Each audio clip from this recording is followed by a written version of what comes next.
la mente, la razón y el corazón tienen que estar de acuerdo cuando venimos a alabar, cuando venimos a ministrarle a nuestro Dios, cuando vamos a servirle.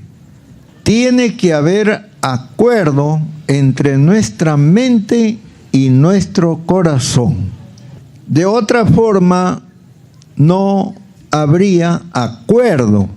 Por esa razón les dije, algunos de nosotros nos quedamos en nuestra casa porque no sentimos la necesidad de alabar, de servir, de adorar al Señor, porque no hay acuerdo en nosotros.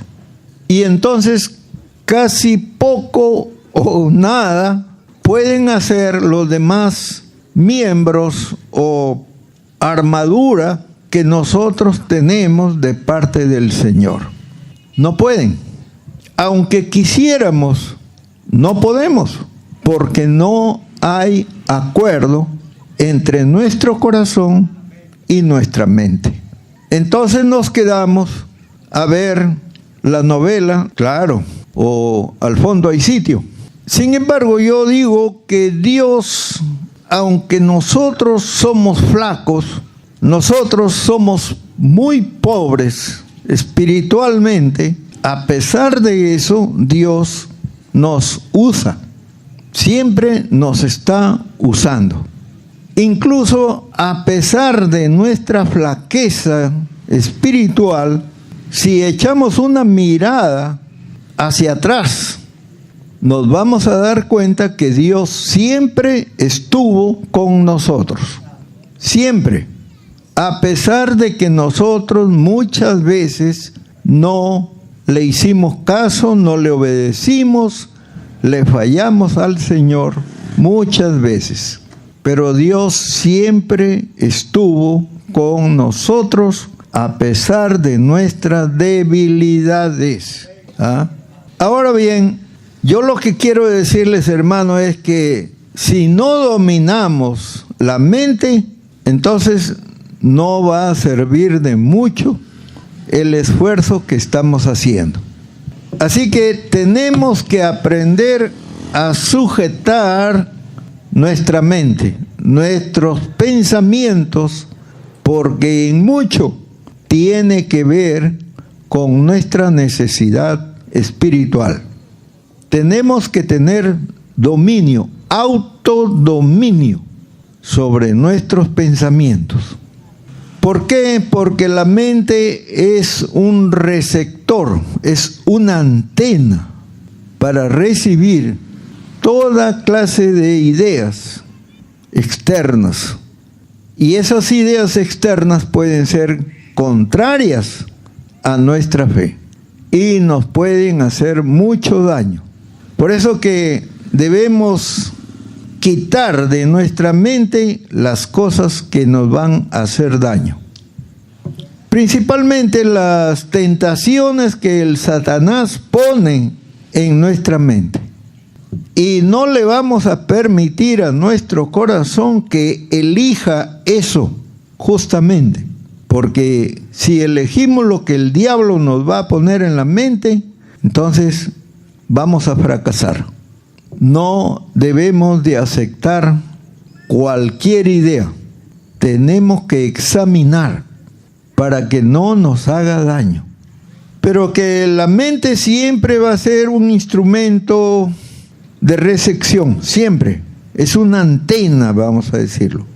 Incluso Dios también la va a utilizar. Y nosotros también. Van a venir personas que están enviadas por el diablo para convencernos de que debemos de salirnos del camino que nosotros nos habíamos trazado.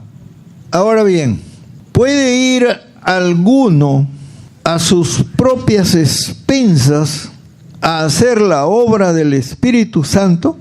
La respuesta es simple: no puede por sí mismo enfrentarse al espíritu maligno que gobierna, que está gobernando la tierra.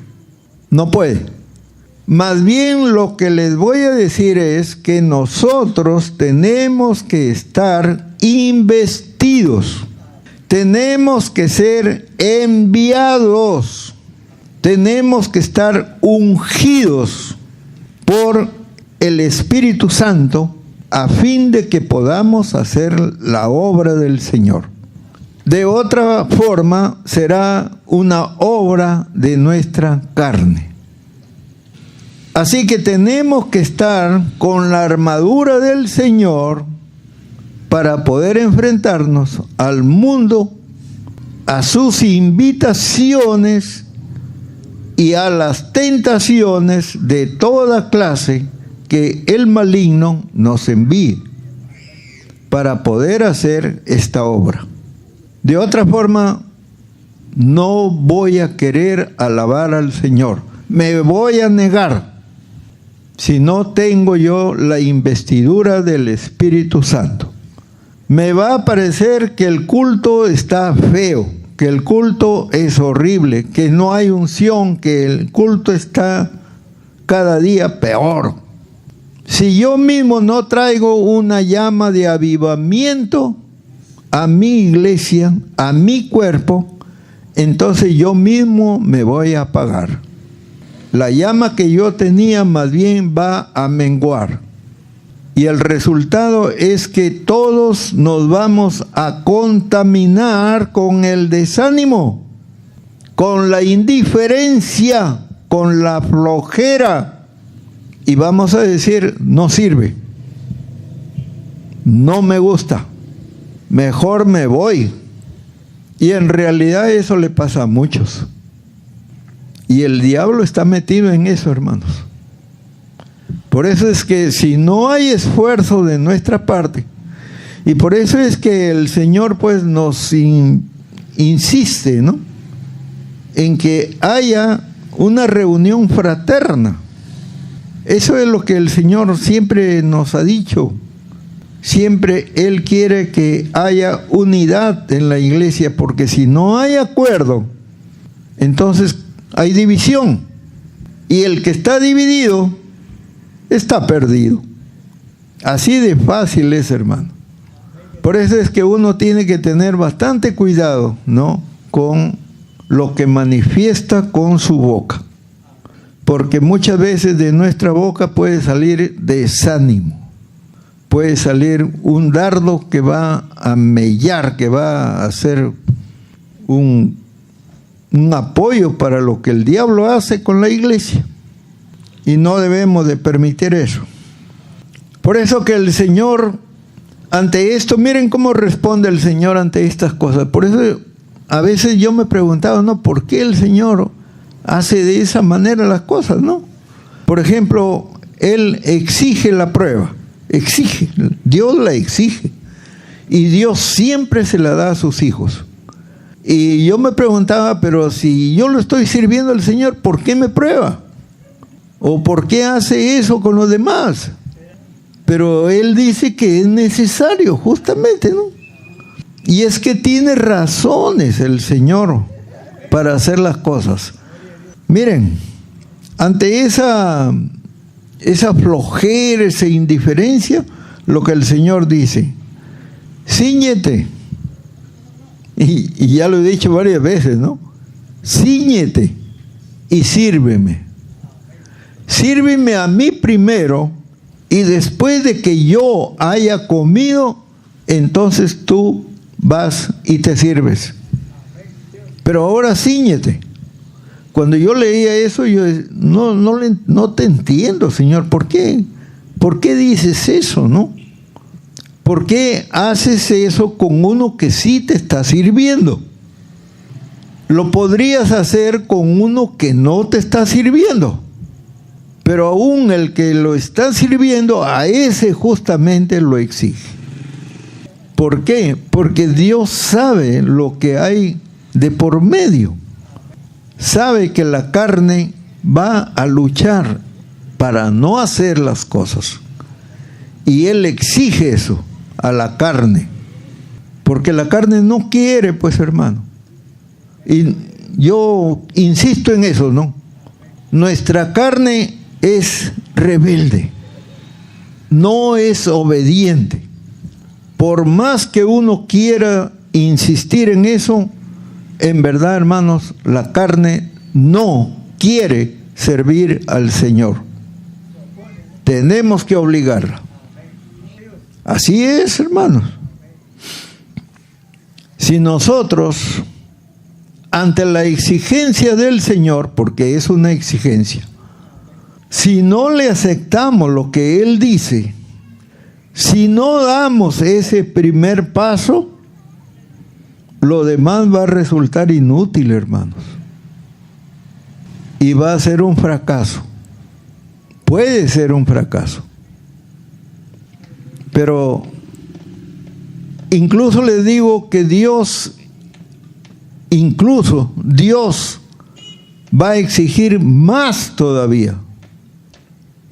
A pesar de que nosotros estemos como lloriqueando, por decirlo así, ¿ah? Diciendo, pero ¿por qué me haces esto, Señor? Si yo sí te amo, yo te quiero. Pero Él nos va incluso a llevar a extremos difíciles, a pruebas difíciles. ¿Por qué lo hace? Porque Él quiere probar justamente nuestra fe, exigirle a nuestra fe. Es bastante complicado, es un poco difícil de entender eso, que a lo que yo me estoy negando, el Señor aún le plantee más dificultades.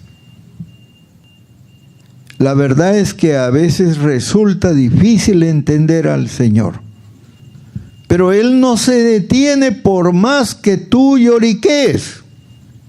No se detiene el Señor en esas exigencias. Porque Él sabe cómo es nuestra carne.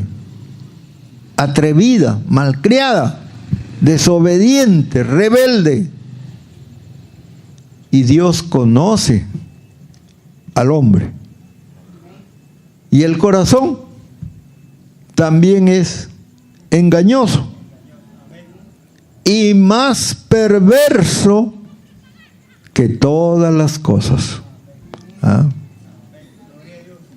Así que a Dios no lo vamos a convencer con llantos, con lloriqueos, con pataletas, aunque tenemos el derecho a la pataleta. Lo único que nos queda, hacer pataleta. Pero Dios tiene la razón. ¿Ah? Aunque no nos guste a nosotros. ¿Por qué insiste el Señor? Porque Él quiere terminar esa obra. Cuando yo le he planteado algunas preguntas de ese tipo al Señor, el Señor me dice, yo he sufrido más. Y siempre lo repite el Señor, siempre. Yo he sufrido más. Y claro, pues es verdad también, porque ¿quién va a aguantar clavos, hermano? Clavos en los pies y en las manos. ¿Quién va a aguantar tremendas humillaciones que le han hecho al Señor? Difícil, ¿no? Protestaríamos, nos rebelaríamos, tiraríamos las cosas y decimos, se acabó, ya no quiero más. Pero ese no es el caso del Señor Jesús. Hay que saber entenderlo al Señor, hay que saber comprender por qué Él hace las cosas como Él las hace. A veces una respuesta no te llega enseguida. Otras veces se diluye, por decirlo, ¿no? Hay una espera prolongada para una respuesta que puede ser para nosotros muy simple, en las manos de Dios. Claro que sí. Así que tenemos que dar el primer paso. Es exigente el Señor. Aceptación de lo que Él hace con nosotros, con cada uno de nosotros.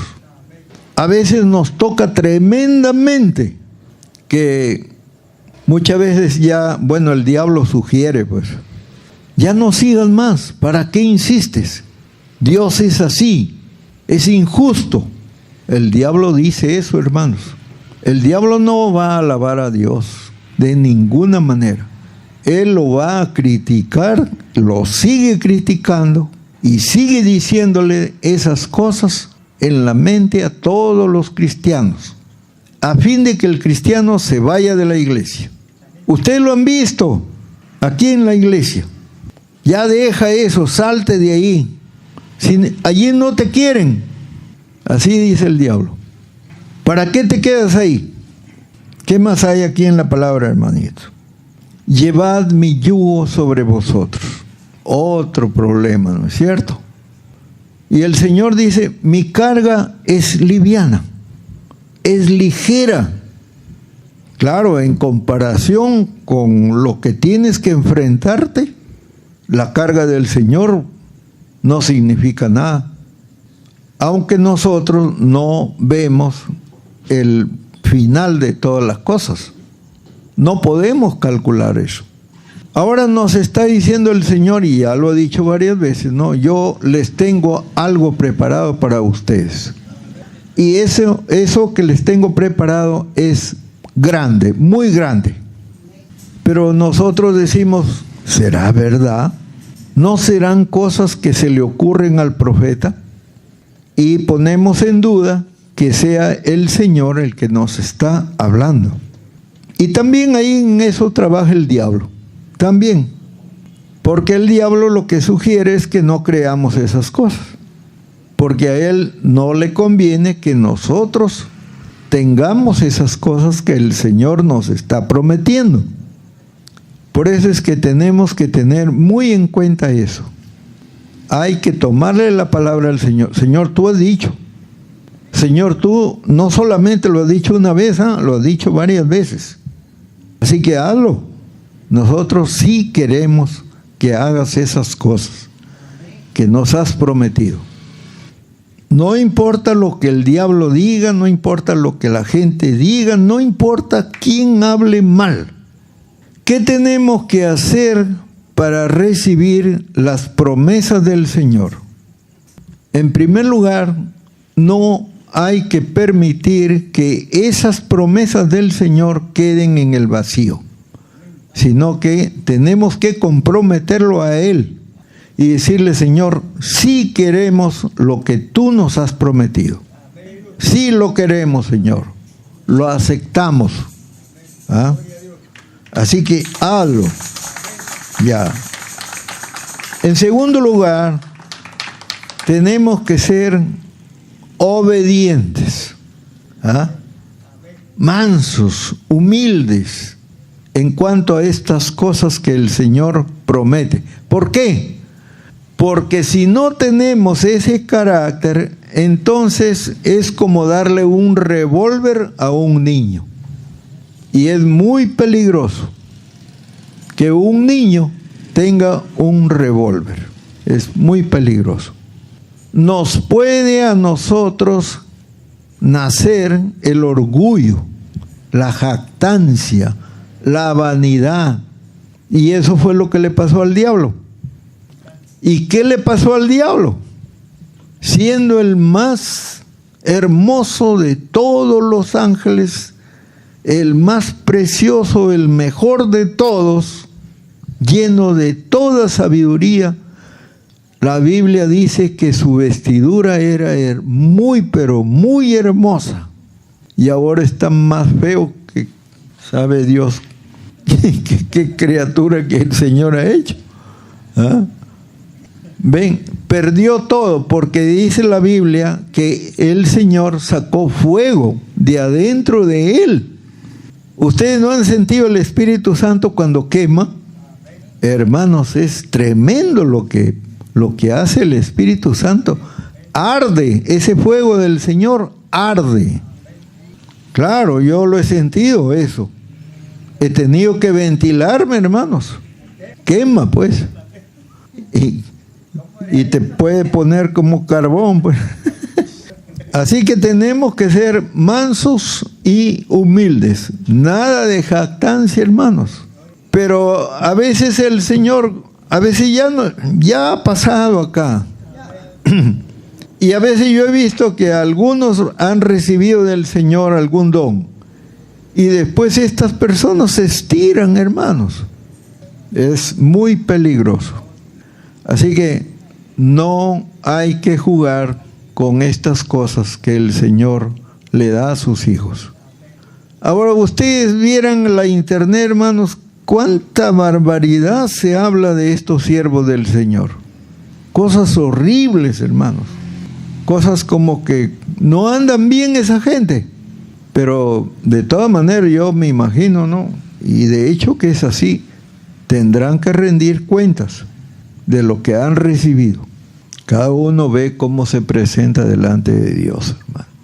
Cuando nuestro Señor Jesucristo fue a la cruz y después de sufrir esos azotes, esas situaciones humillantes a lo que lo sometieron al Señor Jesús, y Él dice que como manso cordero fue a la cruz, un sufrimiento atroz, muerte de cruz, dice la palabra. Se humilló hasta lo sumo. Dejó que hagan con Él como a estos señores les dio la bendita y regalada gana. Pero después de que pasa eso, el Señor, el Papá, lo levanta, lo resucita y le devuelve toda la gloria que tenía antes de que el mundo fuese hecho. Así que eso significa que Él no se ganó gratis eso que le pasó. Esa exaltación que vino después del sufrimiento no fue gratis, sino que tuvo que sufrir el Señor. Tuvo que padecer para ser de nuevo exaltado. De igual manera a nosotros tiene que pasarnos también, de la misma manera, para que nosotros podamos reconocer que por nuestro sufrimiento nos dieron esto. ¿Ah? No nos vino gratis, por eso estamos en la calle, hermano.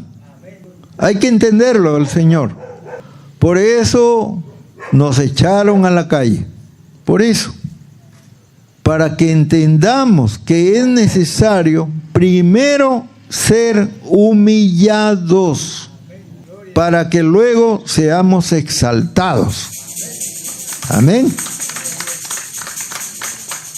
Por otro lado, debemos, y el Señor lo está haciendo, despojarnos de toda vanidad, de toda jactancia y de todo orgullo. Así que esperamos que después de la prueba ya no hayan estas cosas que nos vayan a hacer mucho daño. Esperamos que aprendamos la lección y aceptemos la prueba que nos es impuesta, porque es necesario. No voy a venir aquí a decir, Señor, yo te alabo, Señor, quiero cantarte. ¡Ay, cuánto me gusta cantarte, Señor! ¡Cuánto me gusta cantar tus cancioncitas, Señor, tan bonitas, tan hermosas! ¿Y qué? ¿Y no vas a pagar el precio? ¿Te lo van a dar gratis? No, pues también tiene que haber un pago, ¿no? Hacer tu obra. Entonces sí, después ya que te venga el pago, la retribución, la exaltación, pero guárdate de tener orgullo. Guárdate de menospreciar al que está a tu lado. Guárdate de eso, guárdate, hermanito, hermana, guárdate de tu altivez, porque no somos nada. Somos carne mala. Lo que pasa es que estamos encerrados en esta cárcel de carne. Eso es lo que nos pasa. ¿Para qué? Para que seamos probados, para que seamos adiestrados. Ese es el motivo, hermanos. Después de la muerte ya somos libres ya. Por eso que la muerte, dice Pablo, para mí es ganancia. Pero hay que saber entender eso. Porque uno dice, pobrecito el hermanito, ya se fue. Y nos ponemos a llorar, cuando en realidad es una liberación. Amén, hermanos. Por ahora me basta, hermanitos. Que tengan paz.